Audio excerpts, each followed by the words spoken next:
Welcome to Between the Lines, a monthly podcast that explores books for a better world, brought to you by the Institute of Development Studies. Food is essential for life and can be used as a way to understand and highlight complex social challenges. In 2008 and 2011, there was a global food crisis. Thousands of people in dozens of countries took to the streets to protest the spike in food prices. In this month's episode of Between the Lines, IDS researchers Naomi Hossain and Patta Scott-Villiers discuss their book, Food Riots, Food Rights and the Politics of Provisions. They get behind the headlines and inside the politics of food for people on low incomes. Interviewing Naomi and Patta is Jenny Constantine from King's College London. So, at some point, Patta and Naomi, you said that the food riots were supposed to be ancient history. What happened? Why this book? We've been brought to understand by the kind of the general sense of progress that development had made, that integrated food markets around the world were going to mean that if any country or any community was short of food, there was always going to be a market that could supply food, and that would mean that food prices would remain even, and that people wouldn't suffer from either volatility or very rapidly rising prices. Mm-hmm. But it turned out that we were wrong.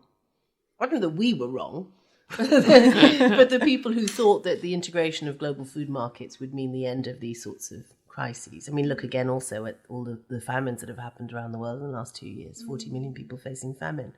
It's clear that the global food system is broken, and the food riots were an important symptom of that, and there are others as well.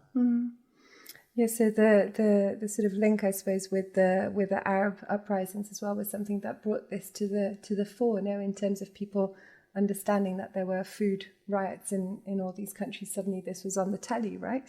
Absolutely. I mean, I think that we always we feel a bit uncomfortable about using the term food riots, and yet it's so recognizable. People know exactly what you mean when you're talking about a food riot.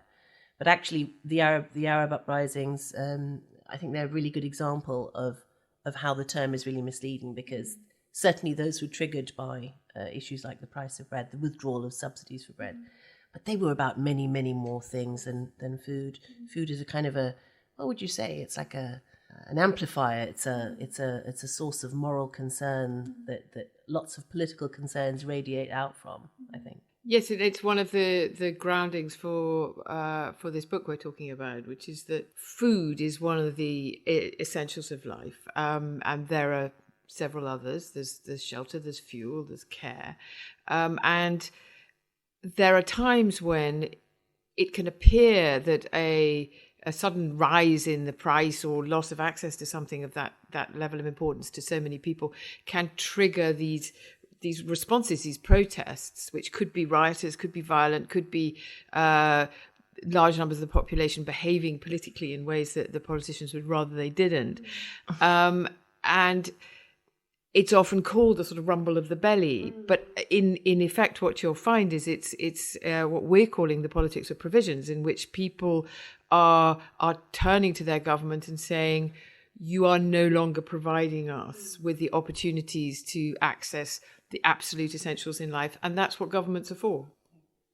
So we've touched on some more recent examples of food riots, but of course there are other examples historically. And would you be able to tell us a bit more about the historical context of the food riots? I know that understanding history has had a really important role in your approach for this book. Yeah, absolutely. And I think in our joint work, Patta and my joint work more generally, I think social history has a lot to tell us about the ways in which societies have developed, obviously, and in particular about these moments of crisis in the transition to properly capitalist economies, where you have people who are suddenly, if you like, in the market for food, whereas before perhaps a generation past they were growing their own or bartering or whatever they used to do. Suddenly very much at the mercy of markets and food price changes. So it's a kind of, these food riots are, I think, we learned from history, a kind of a symptom of difficult transitions to capitalism and of people claiming their state should do something to protect them against this kind of commodification of the basics of everyday life. What do you think, Patta? Yeah, and one of the people that we've drawn on as sort of real foundation is E.P. Thompson and his work on what he describes as the moral economy. And he looked at 18th century food protests and riots in Britain. And what he pointed out from doing this incredibly beautiful review of newspaper coverage of these events and what people were saying and what they were doing was that people were rising up and grabbing hold of bread that was going off to market or grain that was seemingly heading for the port.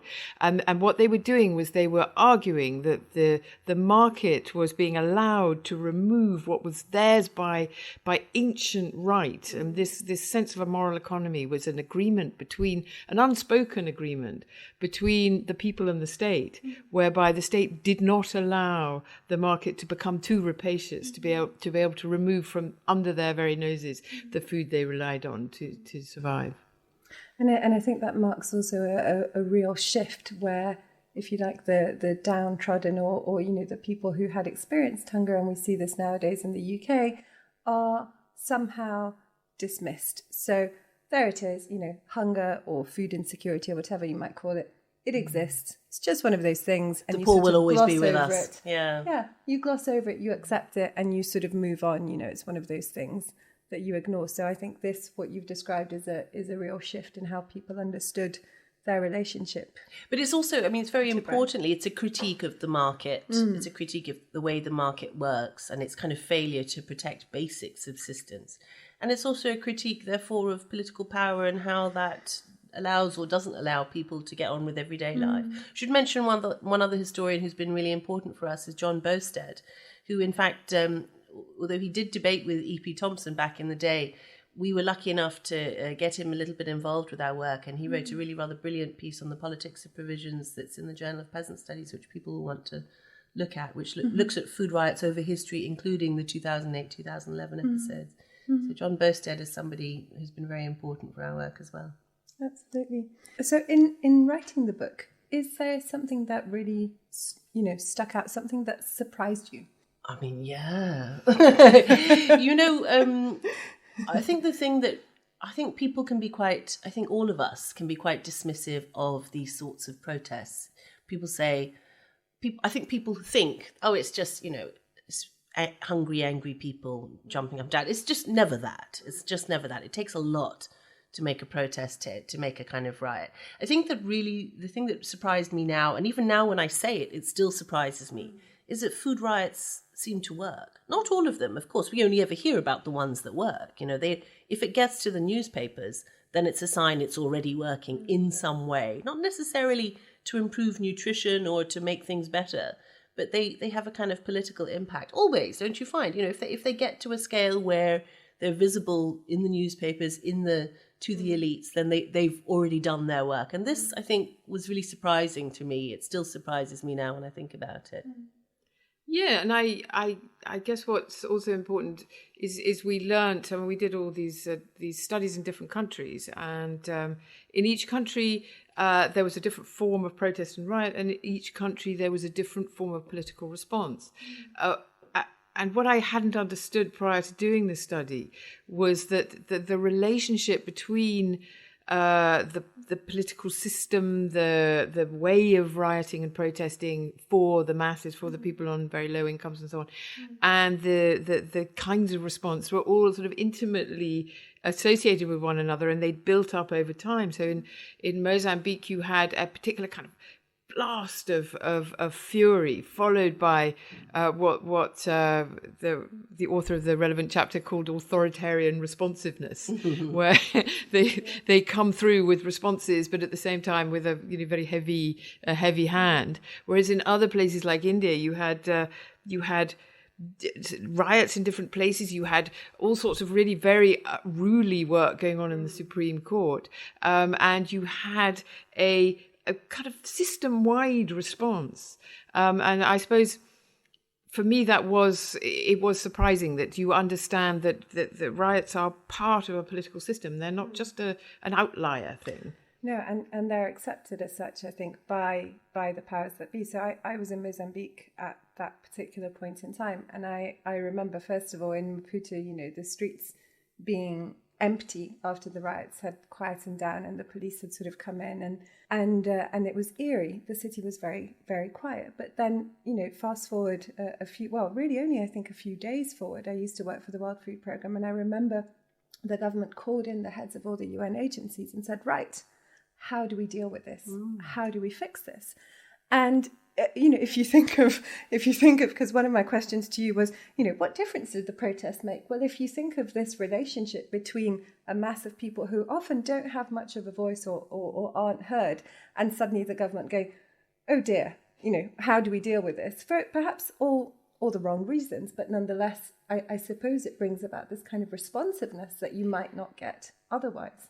Absolutely. I should qualify a little bit this idea that food riots work, though. I mean, I think the example of Kenya, which Patta and our colleague Celestine Nyamu studied, is particularly interesting, because there you did have protests, and they were entirely ignored, as far as we can tell, by the media. And the elites, there was a wonderful quote, in fact, from the Kenyan study, which was, I don't know who it was a senior bureaucrat or a politician of some sort, who said, if Kibera burns, do you say Kibera? Kibera burns, then we'll do something. So basically, you really have to threaten the elites in Kenya for them to do something about food security for the urban poor, because it's just not it's not the way their politics works. It's not the way their political economy is configured.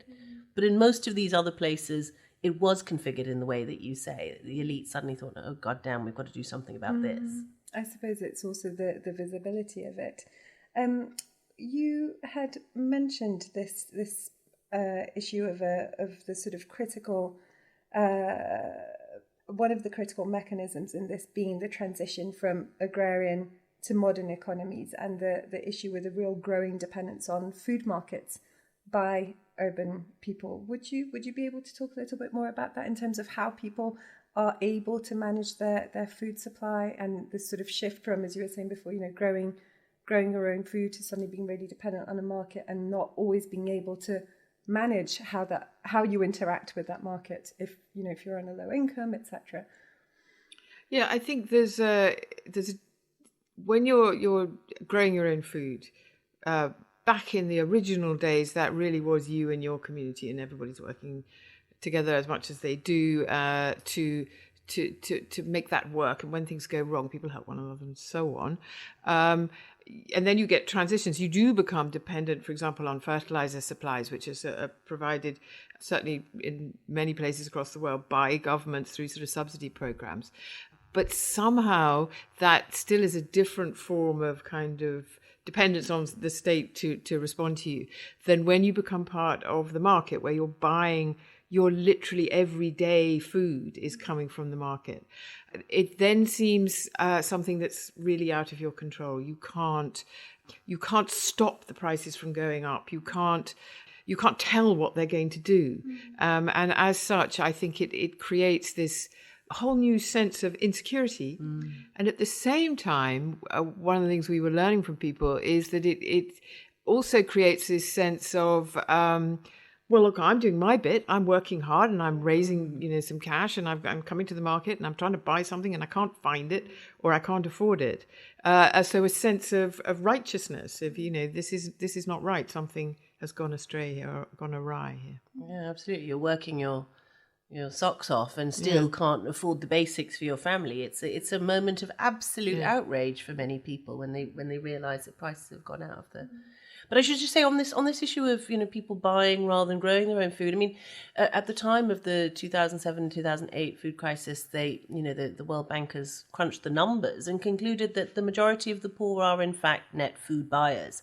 So we all know about industrialised food, the food and ag system.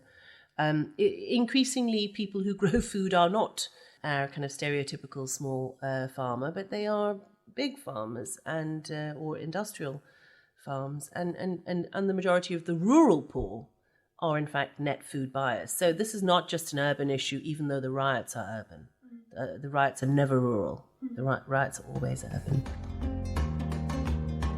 You're listening to Between the Lines, brought to you by the Institute of Development Studies. I suppose, so we're sitting here in the Institute of Development Studies. We all work in development and we have a background in development studies. But thinking about food riots in particular, and in the light of the study, why would you say that they really matter for those of us who work in development or who study development issues? Not just as a sort of a one-off occurrence that might happen historically, but why do we need to keep coming back and looking at this and understanding both what's been, but what might come as well? Food riots and food protests and the associated protests about provisions, the provisions of the basics of allowing people to make their contribution to society are absolutely fundamental to most of the people in most of the world. And it's these moments of voice, it's these moments of political power, which are, perhaps it's not, I shouldn't say moments, because the power and the voice come out at that point, and they're picked up and amplified, and sort of things are done with that voice by media. But actually what's happening is a political relationship that's going on all the time between ordinary people and those who have the power to, have policies of redistribution and recognition and so on. So it's a crucial development issue to understand. This is not about technical advice to policymakers. This is about the people saying, don't forget us, we are really important, we are the citizens of this state. Yeah, absolutely. And I think that what you have the English food rioters of the 18th century, and the French food rioters, of course, famously around the time of the French Revolution. But what we have now in the 2000s, the 21st century, is a highly globalized food system, and so you have this kind of, these food riots actually dramatize the tensions between national self-determination and globalization in an important way. And I think that the history books, Charles Tilley is another scholar that we've really used a lot of, and Charles Tilley's work on how food supply shaped the formation of European states, I think, has been really important. States must have bureaucrats, and they must have armies and police forces. They must have urban centres, and urban centres are, by definition, places where people don't really feed themselves. So if you can't resolve the basic problem of how to feed your cities, you have no chance of developing a functional state. I think that's the big, long historical lesson. Yeah, and I suppose I was looking again at the title of your book, and often the shorthand when talking, I think, about your project is the Food Riots and the Food Rights Project, because, it almost says it all, and there's this wonderful alliteration there. But actually, the second half of your title is really fundamental. It's the politics of provisions. And although we've talked a lot about food, you've also alluded to fuel and to income and to, and this idea of, as you've said, which I find really powerful, particularly when you consider, I suppose the state of affairs politically and socioeconomically in the UK right now, and in Brazil, where I'm from, where people work really hard. People, there's no deserving and undeserving poor. Like, people work hard. And it's, as you say, the sort of indignation that must come from working really hard and doing your bit as a citizen. And yet the politics of provisions are such that you may not be able to provide for yourself and for your family. And that, I suppose, is where the anger and the protest and the uprising that you were studying comes to the fore. Because if you've done your bit, and your state or the powers that be have not, then what's left? Absolutely. Yeah. Absolutely. I mean, that's one of the things we're hoping to look at next is the way in which how these crises get resolved, these food crises, also fuel crises, how they get resolved shapes how people view the competence or the effectiveness of their states, how it shapes political trust, in short. We think it's quite likely that the ways in which people trust or don't trust their governments and their state institutions probably relates very much to how successfully they manage those politics of provisions. And state institutions' ability to manage that in this day and age is quite different than it was even 50 years ago. The global forces are so much more volatile and strong. And the possibility that you might lose, like Bangladesh, or sort of your vital garments industry to some other country that's offering lower wages and less stringent labour conditions is always there. So the states themselves have this tremendous pressure on them to be able to find a way of delivering on the politics of provisions. It's a different era now. But just one thing also I think is important to keep in mind about these protests is that they are, it's not that people think, oh, I've got nothing to do this Saturday, I'll go and join a protest. This is people take a lot of risks. These are often violent and repressive states where these things come about, or at least they're states that are quite willing to get the water cannon and the whatever out, because actually a food riot is a matter of enormous shame for most states. Absolutely terrible thing. It says, look, you can't even manage this. It's like the deadbeat dad. It's just a matter of total shame. They really don't like to be seen to be having food riots. And I would say for the citizen, for the individual as well, because if you are having to rise, if you're having to take that risk, it means that you can't provide. And so it's also it's an indictment of the self to some extent, no? Yeah. You talked a little bit about work that you are doing on fuel, but you were also alluding to how this research has shaped, what might be coming next in terms of your work. Would you be able to share with us a little bit about sort of what next? Well, one of the what nexts has already happened. In fact, we've produced a paper on energy protests, a very quick and dirty study, and again, lots of interesting people from around the world. And energy protests follow a similar but not identical pattern in the last decade. They happen in different sorts of contexts to food riots on the whole, or some different contexts. Sometimes you get the same. Mozambique, for instance, I think 2010 was both a food and fuel protest. And that's again the politics of provisions, because in modern life you need your bus fare or your motorcycle petrol or whatever it is just to get to work. And this kind of peri-urban phenomenon of most low-income people living on the outskirts of big cities. That's one thing. What else are we up to, Patta? Well, we're plotting. We're putting something together, and we hope it will be successful. It relates to this question of the legitimacy of governments, and it's sort of couched within an observation that we're seeing more and more, that the world seems to be shifting towards, or polities in the world seem to be shifting quite strongly towards systems which are, people calling for more control and more nationalism in this way of saying, you government, you need to protect us from the forces of globalization. So we're seeing more and more of that. So we're interested to help unpack how that's coming about, not just in Western and Northern countries, but all across the world. So we want to look at the question of the politics of provisions and how that is making a difference to the levels of trust that people have, the levels of legitimacy that people will place in their government, their sense of judgment of government's performance and so on. And you'd mentioned the relationship between food riots and cheap food and this very problematic nutrition transition that we're seeing across the world, something that is not just happening in developed or developing countries, it's really spreading. So you suddenly have malnourished and obesity living side by side in people. Would you be able to share some thoughts on that with us? I think you'd talked about sort of the relationship between that and the drive for cheap staples and how that contributes to this nutrition transition. Well, I was going to say, there's more than one project involved here. We've got these interlinked food projects on food, researching people's responses to the stresses, particularly of these big crises, 2008 and 2011.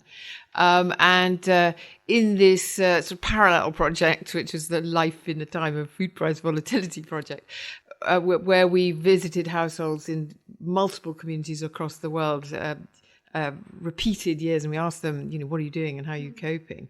And people explained to us how their entire lives really basically changed as a result of food prices going up so rapidly, because they needed suddenly to earn a great deal more money. People found themselves having to go out and look for more different kinds of work.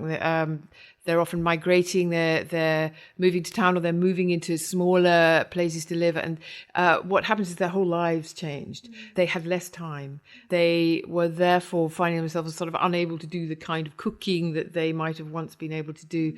The family's more fragmented. The men are in one place, the women in another, which changed the way they were able to eat.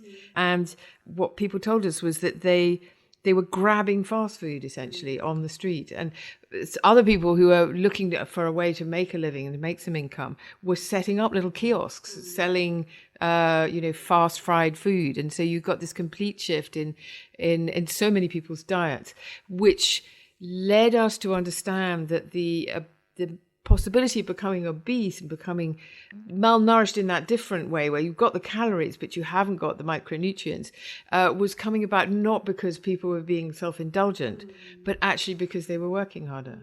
Gosh, it's perverse, isn't it? It is. There's actually a chapter in the Food Riots book by Lauren Snyde about Cameroon, which shows that the Food Riots worked to the extent that the government was, it had the fear of the masses in it. And how they responded essentially was by starting to import cheap at the time staples from elsewhere, basically introducing rice into the diet. Now the Cameroonian population is accustomed to, it seems, to cheap rice, as opposed to what they used to eat, I think, was often sorghum and maize and other things. And the diet is basically less diverse and presumably less nutritious, but also more vulnerable to changes in the global rice price, because they don't really grow their own rice in Cameroon. So it comes back to the link between sort of the very individual of people's lives with the local, with national policies and politics, with this, global food prices in a highly interconnected world, and how as a citizen one understands the relationship between all those things, and how that plays out when you just go to buy the ingredients for your dinner. It's a real shift. People understand it to a remarkable degree, yet they still hold their national governments accountable, because that's the level that they can see, but it's also the level where they know something can be done. Yeah, I mean, how are you going to say? Are you going to protest against the WTO? No, you're not, are you? I mean, you are if you're going to Seattle, but sitting in your urban settlement, you're not going to be protesting against the WTO. No, absolutely. My point was more about how this globalization has shifted to such a point that the act of going to buy your dinner now represents something entirely different, and you see this entire kind of shift and chain in this quite simple domestic act of going to buy something. And so that in itself is remarkable. I feel that we might be getting close to wrapping up, so I have a question. This is sort of interviewer's privilege, I hope. But it's a question which speaks to my own research in Brazil and in the UK. One of the book's findings was how much in common these different political cultures had when organising around food across different geographies, different histories, languages and traditions. And of course, you mentioned the differences, but there are also these commonalities. And food justice movements and activists in countries like the UK increasingly are battling a range of food-related issues which are globalized, like we were talking about today. And this also stems, I guess, from the 2008 and 2011 food and financial crises. But I wonder what we might learn from the experience of unruly politics around food in countries like Bangladesh, India, Kenya, Mozambique and Cameroon, and particularly in light of your conclusion that food riots work. Well, I think one of the things that we're lacking in the UK currently, given the situation of food poverty, the rising reliance on food banks, is that people have lost the habit or the culture of holding governments to account over food. We just don't have the mechanisms. We don't have the organizations. We don't have the moral economy, frankly. We just don't expect anymore that government should protect our basic subsistence rights, I think. Don't you think that? Wouldn't you agree with that? I don't think people expect it anymore. I think they think, oh, I'm hungry and I have to go to the food bank and it must be my fault in some way. Yeah, and I think that it's affected by a kind of global communications shift that we've had, where that sense of almost powerlessness about where these problems are coming from, is such that you end up feeling like it's just me. I'm the only one who can cope with this. So you turn to your government and you say, what are you doing about this? But there is a bit of a sense of a kind of loss of the local and therefore the power to do something about it. It's true. Well, so food for thought. Thank you very much both for your time. It's been a real privilege to have this conversation with you, and I look forward to reading the next book. Thank you. Thank you. Thanks for listening. If you like this, then please subscribe and share. Between the Lines is a monthly podcast published on the first Wednesday of every month. Follow us on Twitter at IDS_UK or visit ids.ac.uk.